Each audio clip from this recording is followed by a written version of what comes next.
నమస్తే welcome to Telugu one news నేను రూపానాదెల్ల ఓట్ల లెక్కింపునకు సంబంధించిన ఏర్పాట్లన్నీ పూర్తయ్యాయని రాష్ట్ర ప్రధాన ఎన్నికల అధికారి ముఖేష్ కుమార్ మీనా తెలిపారు.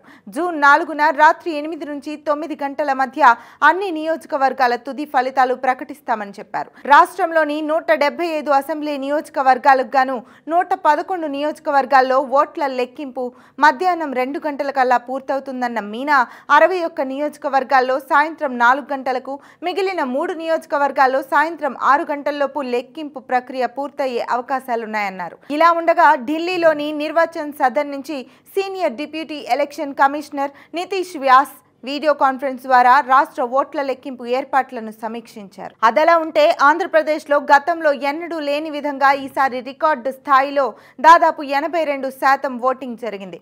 ఇది 2019 ఎన్నికల కంటే 2% కంటే ఎక్కువ. జూన్ 4న ఓట్ల లెక్కింపు జరుగుతుంది. ఫలితాలు వెల్లడవుతాయి. కుప్పం, పులివెందుల, పిఠాపురం, మంగళగిరి నియోజకవర్గాల్లో అయితే రాష్ట్ర సగటు కంటే ఎక్కువ పోలింగ్ నమోదైంది. ఈ నియోజకవర్గాల్లో పోటీలో ఉన్న వారందరూ సెలబ్రిటీలే కావడం గమనార్హం.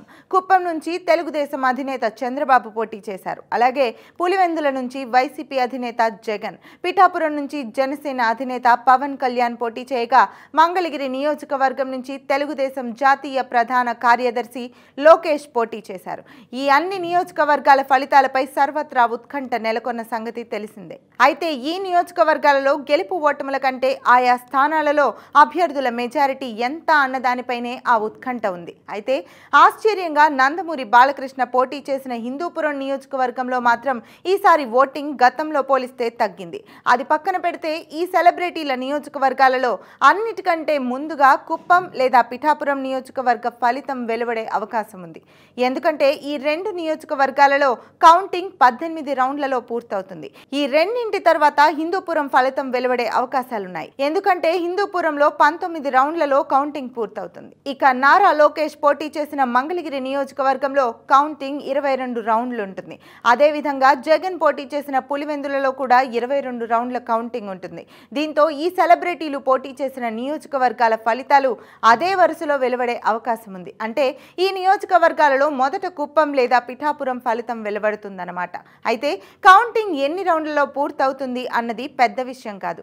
ఎందుకంటే ఈ అన్ని నియోజకవర్గాల్లోనూ ఓట్ల లెక్కింపు ఆరంభంతోనే ట్రెండ్ను బట్టి విజేత ఎవరన్నది తేలిపోతుంది.